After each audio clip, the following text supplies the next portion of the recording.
media who have gathered here today and also those who are connected with us virtually.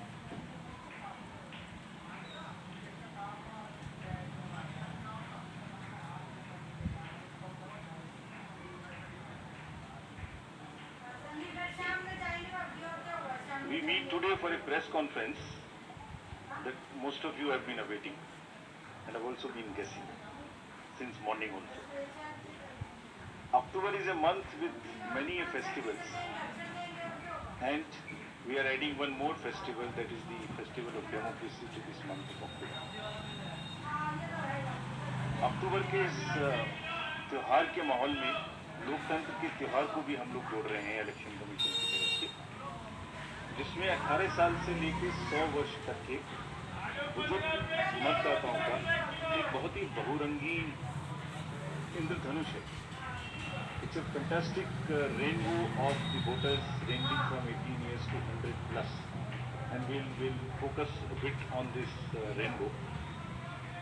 I would explain in detail about this, but in the meantime, to move forward, the elections, when we conduct, we have three broad objectives. First is, the elections have to be free, fair, inclusive, accessible and inducement free. And the second major vertical is the voter, that the voting experience should be very, very comfortable. And thirdly, the maximum voter participation, especially of the young voters, urban voters, PWDs and senior citizens. These four categories we tend to focus on, which I'll explain.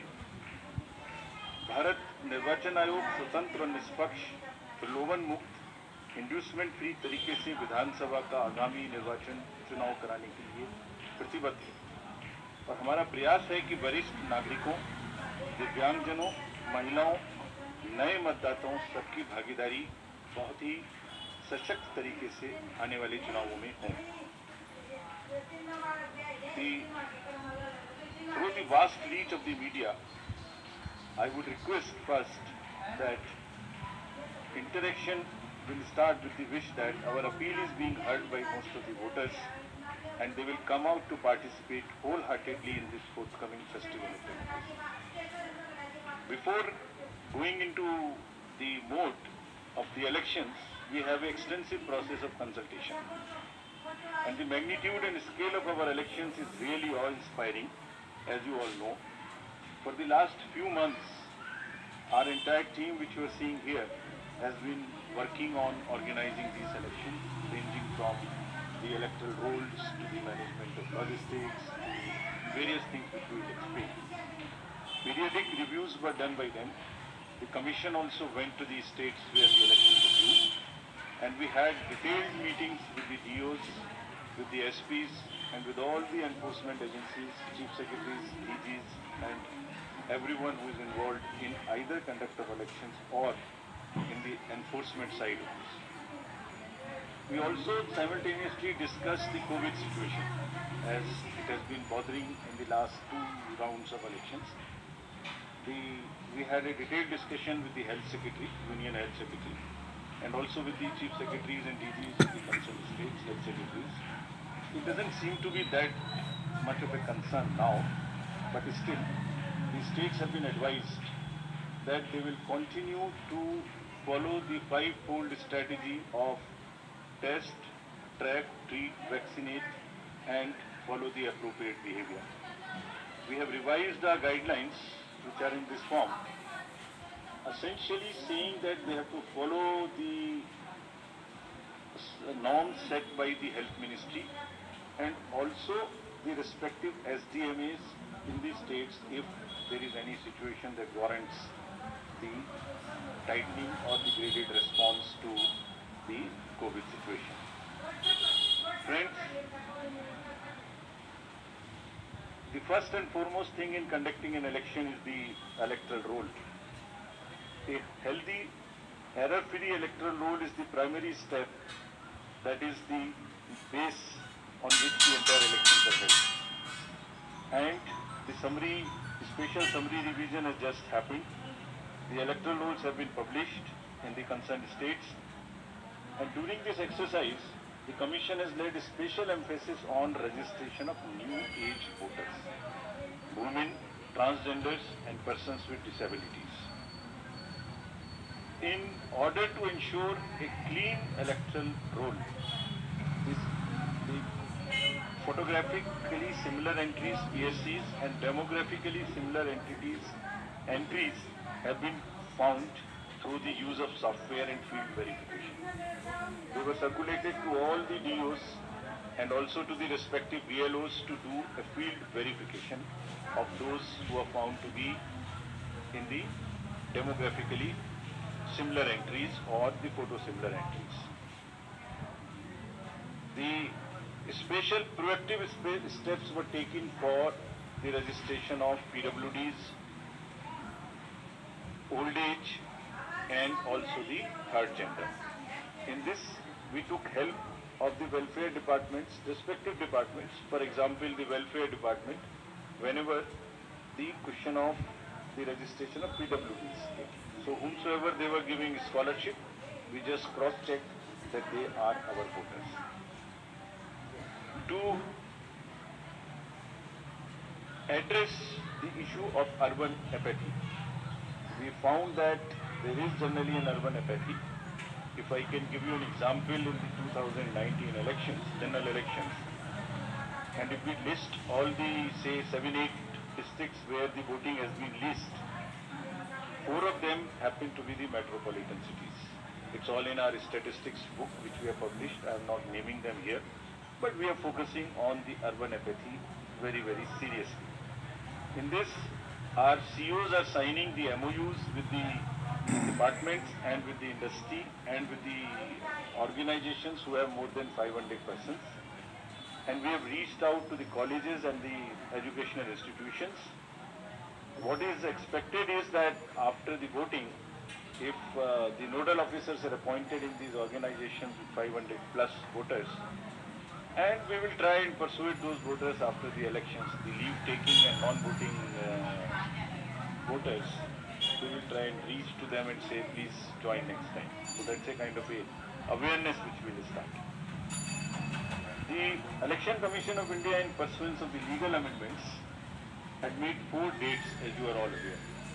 And this, by virtue of this, there is a now the every quarter, first of the every quarter, one can apply for the registration. And the new, now onwards, the electoral rules will be updated every quarter.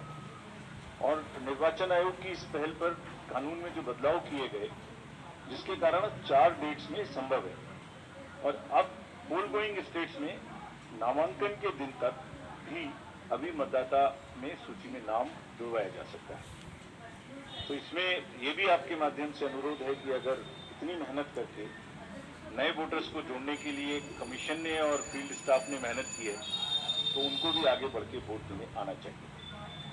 Friends, I'll also tell you how many specifically benefited by this amendment. I'll come to it and tell you. In an election, voters are our primary stakeholders, and therefore, even those who do not have a voter epic, by and large, we have now ensured that the voting epic card reaches everyone. It's being delivered even now, but by chance, if you don't have, there are these many, almost a dozen other documents through which one can vote.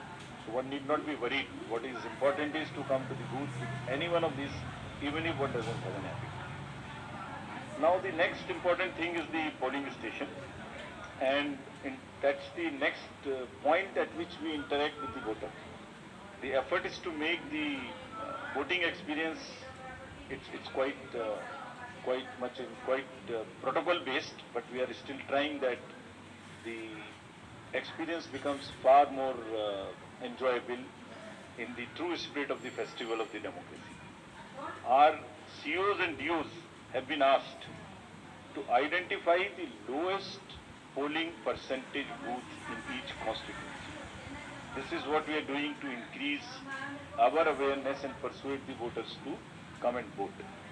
And they are going personally to the polling stations which are having the least percentage of voting below the average in their respective constituencies.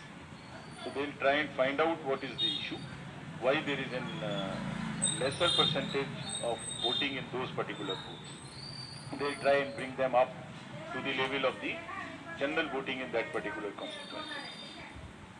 Friends, commission का एक दूसरा focus है जो हमेशा रहा है, उसमें आगे हर बार नई चीज जुड़ती है, वो ये है कि हर पोलिंग स्टेशन पर कुछ बेसिक सुविधाएं निश्चित रूप से उपलब्ध रहनी चाहिए. तो ये जितनी बेसिक सुविधाएं हम आपको स्लाइड के माध्यम से भी दिखा रहे हैं. Every polling station would have a ramp which is accessible for the PWDs, drinking water, electricity, shade, and volunteers for the PWDs for the old age. So every polling station would be on a ground floor so that it is not problematic for anybody to climb. तो जितना भी comfort polling station पे दे सकते हैं वो देने का प्रयास हम लोग कर रहे हैं, और इन इलेक्शंस में 100% सर्टिफिकेट डीओ से लिया जा रहा है कि सब पोलिंग स्टेशंस पर ये सुविधाएं उपलब्ध हैं. फ्रेंड्स, कुछ पोलिंग स्टेशन ऐसे होंगे जिसमें जो सिर्फ महिलाओं के द्वारा ही मैनेज्ड होंगे. All polling personal and also even the security staff 100% women oriented. So this is our, every assembly would have at least one and more in certain pockets. So महिलाओं के सशक्तिकरण को दर्शाने का चुनावों के इस माध्यम से भी हम लोग एक बहुत सशक्त माध्यम बनाने की कोशिश कर रहे हैं, ताकि एक्सपीरियंस भी एक बहुत अच्छा हो और साथ साथ एक सशक्तिकरण को भी वो प्रदर्शित कर सके. Friends, similarly some polling stations will be managed entirely by our PWD staff, or they will be ready to welcome the voters. And आपके माध्यम से ये भी हम लोग कहना चाहते हैं, और कमीशन में बहुत ही इसके बारे में सेंसिटिविटी है, कि जो PWDs हैं वो एक्चुअली बहुत मायने में हमसे बहुत ज़्यादा एबल्ड है. उनका चिंतन, उनका भाव, उनके इमोशंस, उनकी सहनशीलता, बहुत चीज़ हम लोगों से ज़्यादा है. What they require is essentially the equity and equal opportunities, not mere sympathy. And therefore, we are very, very conscious that we will cover all the PWDs, mark them. I'll give you a figure as to how much we have marked all India, and you would be happy to know that. I'll come to that slowly. Now, maybe at the cost of repeating, I would reiterate, if we as the Election Commission team put in such concerted efforts to ensure a polling station within 2-kilometer reach for voters, replete with all kinds of facilities, I would appeal to the voters to value their hard-earned right to franchise and come out to vote in maximum numbers, so that मतदाता रूपी इंद्रधनुष हर booth पर दिखाई दे. Now I come to, friends, the postal ballot facility for the absentee voters, because it would be happening first time in these elections. Commission